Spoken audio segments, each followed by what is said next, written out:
कभी कभी जिंदगी की सबसे साधारण कहानियां सबसे भयानक मोड़ों तक पहुंच जाती हैं। दिल्ली की गलियों में ऐसी ही एक कहानी जन्म ले रही थी। चंदर की कहानी। 29 वर्षीय चंदर, एक बीमा एजेंट, एक साधारण नौकरी पेशा इंसान। दिन में लोगों को सुरक्षा का भरोसा बेचता था और रात में अपने अकेलेपन से लड़ता था। लोग कहते हैं चंदर मिलनसार था, हंसमुख, मददगार और हर किसी से जल्दी घुलने वाला। मगर किसी को यह नहीं पता था कि उसकी मुस्कान के पीछे कुछ अनकहा छिपा है। कुछ महीने पहले उसकी मुलाकात हुई लक्ष्मी से, एक ऐसी लड़की जो खुद भी अपनी जिंदगी की उलझनों से भाग रही थी। उनकी दोस्ती शुरू हुई भरोसे पर, मगर धीरे धीरे वो भरोसा एक ऐसे जाल में बदलने लगा जिसमें भावनाएं, डर और अपराध सब एक साथ उलझ गए। लोग कहते हैं हर रिश्ता अपनी सीमा में सुरक्षित रहता है, लेकिन जब कोई उस सीमा को पार करता है तो कहानी सिर्फ प्यार या दोस्ती की नहीं रहती, वो एक संघर्ष बन जाती है। और इसी संघर्ष ने चंद्र की जिंदगी की दिशा बदल दी। शायद वो खुद भी नहीं जानता था कि जिस इंसान को वो जानता समझता था वही एक दिन उसकी मौत की वजह बनेगा। अगले अध्याय में डर की शुरुआत, जब भरोसे के रिश्ते में ब्लैकमेल की परछाइयां उतरने लगी। हर रिश्ता भरोसे से शुरू होता है, लेकिन जब वही भरोसा हथियार बन जाए तो डर सिर्फ मन में नहीं, जिंदगी में उतर आता है। लक्ष्मी के लिए चंदर सिर्फ एक दोस्त नहीं था, वो उसकी जिंदगी का वो हिस्सा था जिसे वो किसी से बांटना नहीं चाहती थी। मगर अब वही हिस्सा उसके खिलाफ मुड़ने लगा था।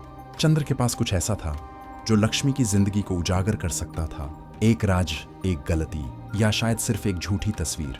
जो भी था, अब वो ब्लैकमेल का हथियार बन चुका था। कहा जाता है डर इंसान को दो काम करवाता है, या तो वो भागता है या फिर वो लड़ता है। लक्ष्मी ने पहले भागने की कोशिश की, नंबर ब्लॉक किया, कॉल्स अनदेखी की, लेकिन ब्लैकमेल का खेल तब तक नहीं रुकता जब तक कोई जीत या हार तय न हो जाए। इन सब के बीच उसकी जिंदगी में एक और किरदार था, केशव। मंगेतर, भरोसेमंद साथी, लेकिन अब हर दिन उसके अंदर शक और गुस्सा बढ़ने लगा था। लक्ष्मी ने उसे सब कुछ बताया और उस पल से कहानी ने नया मोड़ ले लिया।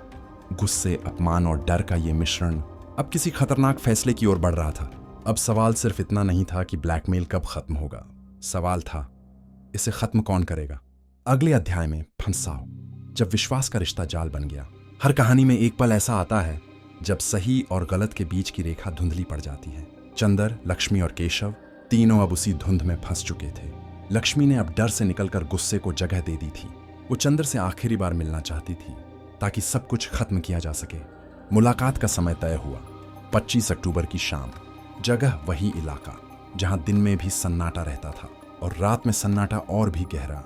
केशव भी वहीं था, चुपचाप लेकिन सब जानता हुआ। उसके मन में अब सिर्फ एक विचार बाकी था, इस बार डर खत्म होगा, हमेशा के लिए। लक्ष्मी के मन में अभी भी एक उम्मीद थी, शायद बात बन जाए, शायद चंदर रुक जाए, लेकिन नियति ने पहले ही अपना फैसला लिख दिया था।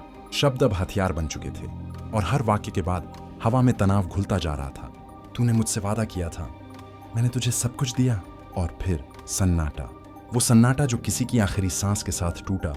और चंदर की कहानी अब मौत की तरफ मुड़ चुकी थी। अगले अध्याय में हत्या, वो रात जब सब कुछ खत्म हो गया। 25 अक्टूबर की वो रात जब दिल्ली की हवा में ठंडक थी, मगर उस कमरे में गर्मी थी, गुस्से की, डर की और बदले की।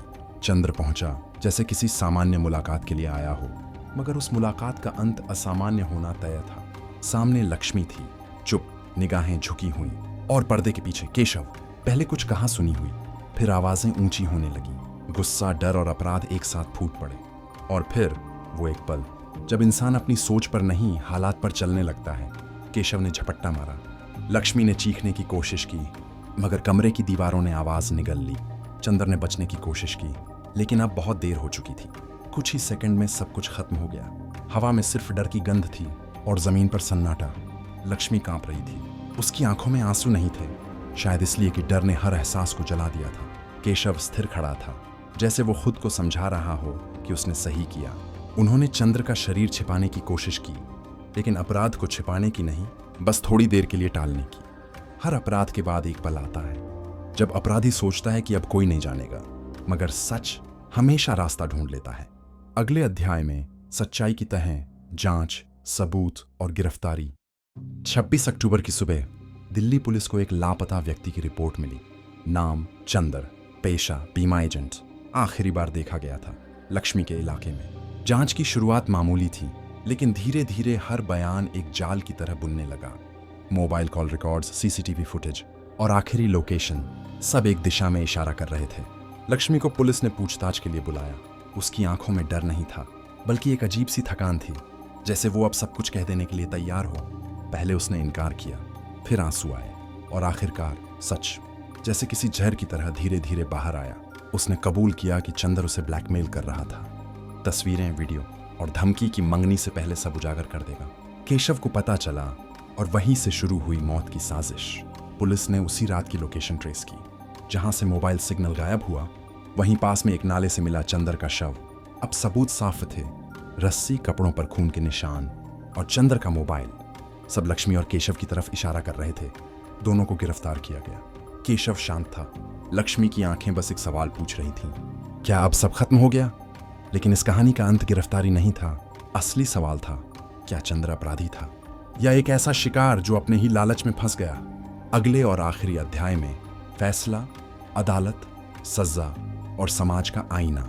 कहानी अब अदालत तक पहुंच चुकी थी। एक तरफ था चंद्र का परिवार, जो इंसाफ मांग रहा था, और दूसरी तरफ थे लक्ष्मी और केशव, जो कह रहे थे, हमने मजबूरी में किया। पुलिस के सबूत साफ थे, कॉल रिकॉर्ड, रस्सी और आखिरी लोकेशन। अदालत ने इन सब पर भरोसा किया और सजा सुना दी, उम्र कैद। लेकिन क्या बस इतना ही सच था? क्या वो औरत सिर्फ गुनहगार थी, या एक डर के घेरे में फंसी हुई इंसान? और चंदर, क्या वो सिर्फ ब्लैकमेलर था, या एक ऐसा आदमी जिसने प्यार को हद से ज्यादा सीरियसली ले लिया था? कभी कभी गुनाह का चेहरा उतना साफ नहीं होता जितना अदालत में दिखता है। कई बार सही और गलत दोनों ही एक ही रास्ते पर चल रहे होते हैं, बस मंजिल अलग होती है। आज चंद्र नहीं है, केशव और लक्ष्मी सलाखों के पीछे हैं, लेकिन असली सवाल अब भी वही है, गुनहगार कौन था? आप बताइए, इस कहानी में सबसे बड़ा अपराधी कौन था? अपनी राय कमेंट में जरूर लिखें। ऐसी ही सच्ची कहानियों के लिए सुजीत सोशल वॉइस को सब्सक्राइब करें।